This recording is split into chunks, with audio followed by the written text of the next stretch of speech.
तो अब बात करते हैं प्रीएम्बल एंड सिटीजनशिप से कौन कौन से क्वेश्चन आए थे यूपीएससी प्रीलिम्स 2021 से लेकर 2022 तक। पॉलिटी की बात कर रहे हैं, टॉपिक वाइज एनालिसिस की बात कर रहे हैं यहाँ पे। तो हम बात करेंगे सिटीजनशिप से। टोटल यहाँ पे एक ही क्वेश्चन आया अभी तक, है ना। प्रीएम्बल से हमारे पास 7 क्वेश्चन आए, तो दोनों को हम एक ही वीडियो में कवर करेंगे, एक ही लेक्चर में एक ही वीडियो में कवर करेंगे।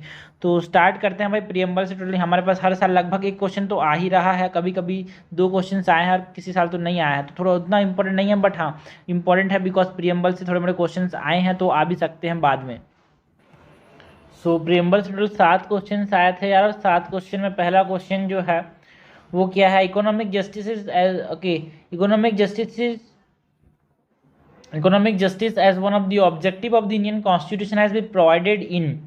तो जो कॉन्सेप्ट है किसका, है ना, जो कॉन्सेप्ट है यहाँ पे इकोनॉमिक जस्टिस का, वो किसके अंदर मेंशन है भाई, ये हमसे पूछा गया है। ये क्वेश्चन कब आया था, क्वेश्चन आया 2013 के अंदर, कि जो इकोनॉमिक जस्टिस वाला जो कॉन्सेप्ट है वो कहाँ पे है, कि ये directive principles of state policy में बताया गया है। बिल्कुल सही है, directive principle of state policy में हमारे पास कौन से आर्टिकल में बताया गया है, सोशलिस्ट प्रिंसिपल है भाई, वेलफेयर स्टेट, आर्टिकल 38 जो है वो बात करता है, उसमें इकोनॉमिक जस्टिस की बात की गई है ना। आर्टिकल 38 के अंदर हमारे पास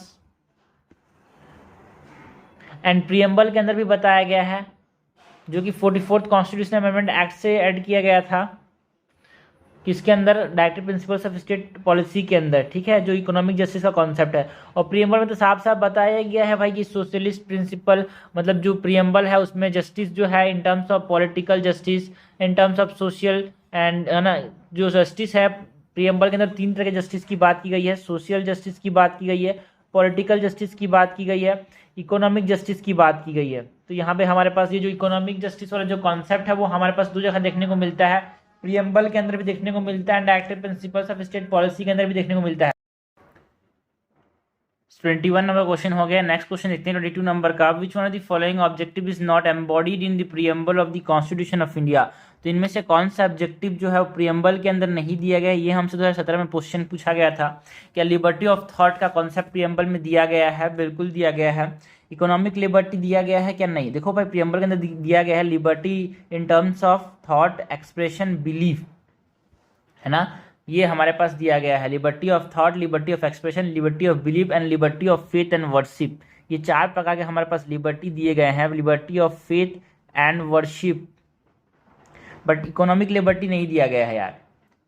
क्वेश्चन नंबर 23 है, the mind of the maker of the constitution of India is reflected in which of the following. तो जो माइंड्स ऑफ द मेकर, ये भी 2017 में आया था। देखो भाई 2 क्वेश्चन आया 2017 में प्रीलिम्स में प्रीएम्बल से, ठीक है। तो जो minds of the maker of the constitution जो है वो हमको कहाँ से पता चलता है, उनकी जो दिमाग है वो, उनके बारे में हमको कहाँ से पता चलता है, कॉन्स्टिट्यूशन के जो मेकर्स हैं उनके दिमाग के बारे में। तो प्रीएम्बल जो है वो साफ साफ बताता है उनके दिमाग को यार, ठीक है। एंड याद रखना कि बेरूबारी यूनियन वाला केस जो है उसने बोला कि preamble is a key to the minds of the makers of the constitution, है ना। बेरूबारी यूनियन वाले केस ने बोला कि देखो भाई प्रीएम्बल क्या है, वो चाबी है जिससे हम क्या कर सकते हैं, खोल सकते हैं किसके दिमाग का ताला, जो अपने पास संविधान बनाया है उनके दिमागों का ताला। सो ऐसा बेरूबारी यूनियन में केस में बोला था। एंड बेरूबारी यूनियन केस ने क्या बोला कि preamble is a part of the constitution. बिल्कुल सही बात है यार, ये 1960 में केस हुआ था जिसमें बोला कि preamble is a key to the mind of the makers of the constitution, key to the mind of the makers of the constitution. Question 24 है, which one of the following reflect the most appropriate relationship between the law and liberty। हमसे ये पूछा गया कि law and liberty के बीच में most appropriate relationship के बारे में कौन बता रहा है भाई, मोस्ट अप्रोप्रिएट रिलेशनशिप के बारे में कौन बता रहा है। ये जो क्वेश्चन था 2018 में हमको देखने को मिला। Which one of the following reflect the most appropriate relation between law and liberty? If there is more law, there is less liberty. If there is no law, there is no liberty. If there is liberty, law have to be made by the people.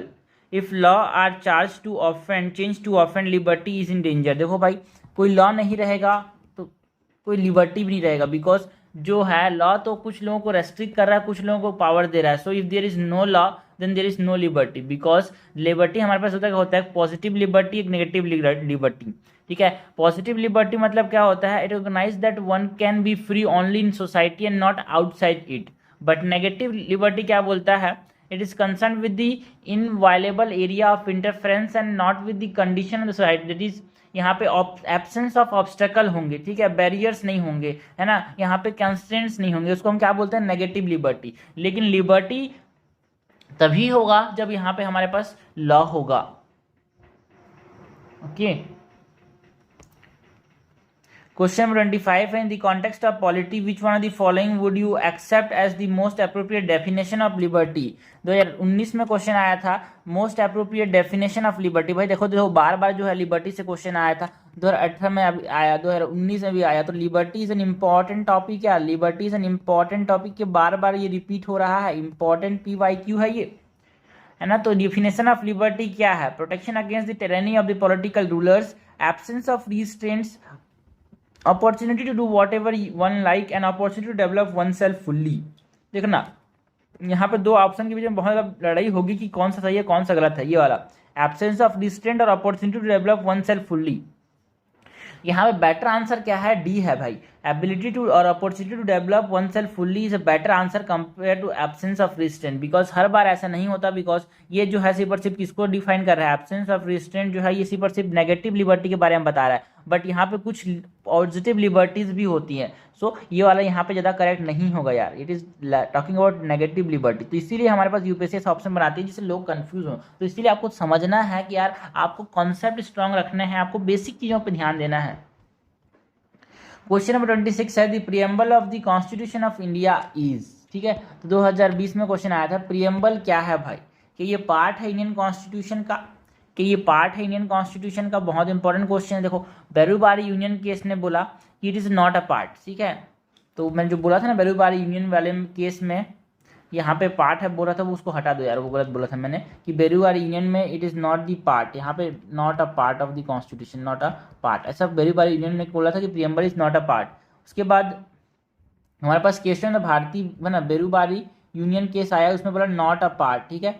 और उसके बाद हमारे पास Keshavananda Bharti case आया, ये Berubari union 1960 में था, इसमें बोला कि नहीं भाई एक इंटीग्रल पार्ट है हमारे पास कॉन्स्टिट्यूशन का, है ना, मतलब जो पार्ट है बोला, इंटीग्रल पार्ट नहीं बोला, पार्ट है बोला था केशवानंद भारती केस में, जो कि 1973 में आया था। ये था हमारे पास 1960, ये 1973, और एक था हमारे पास LIC ऑफ इंडिया केस, ठीक है ना, LIC ऑफ इंडिया केस में हमारे पास बोला था कि हाँ ये एक इंटीग्रल पार्ट है यार, है ना, it is an integral part, ये था 1995 में। तो अभी हमारे पास क्या हो जाएगा, constitution is not a part, गलत बोल रहा है भाई, it is a part of the constitution but has no legal effect independently of other parts, ठीक है। आपको इसके लीगल इफेक्ट तभी होगा जब आप दूसरों के साथ इसको इस्तेमाल करोगे, है ना, अलग से नहीं है इसका कोई लीगल पार्ट।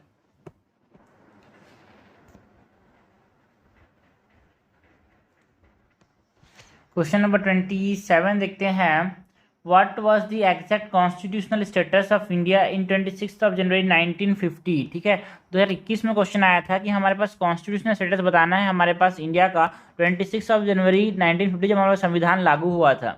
तो हमारे पास S3DR आज है हमारे पास sovereign socialist secular democratic republic, but उस समय है ना हमारे पास सेक्युलर वर्ड ऐड नहीं किया गया था, तो ये नहीं होगा, ये नहीं होगा, ठीक है ना। हमारे पास रिपब्लिक वर्ड उस समय था क्या, बिल्कुल था, ठीक है। तो सोवरिन डेमोक्रेटिक रिपब्लिक था उस समय हमारा स्टेटस, बट जो हमारे पास S3DR में सेक्युलर है एंड सोशलिस्ट है वो बाद में ऐड किया गया था ना, ये बाद में 42nd constitutional amendment act of 1976 से ऐड किया गया था।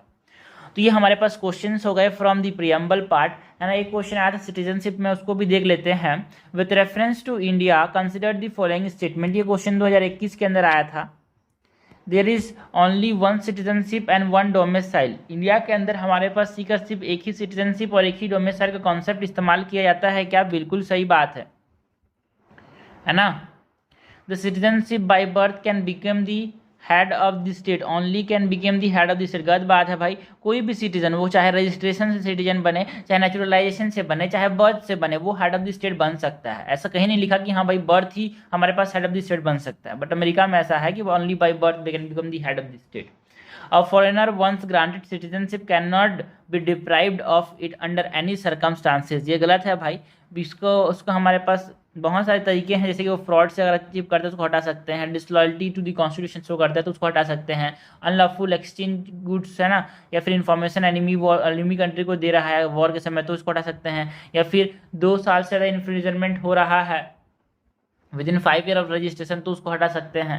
सो ये बोल रहा है कि कैन नॉट बी डिप्राइव, तो गलत है भाई। करेक्ट हमसे पूछा गया है, करेक्ट जाएगा ए ओनली 1।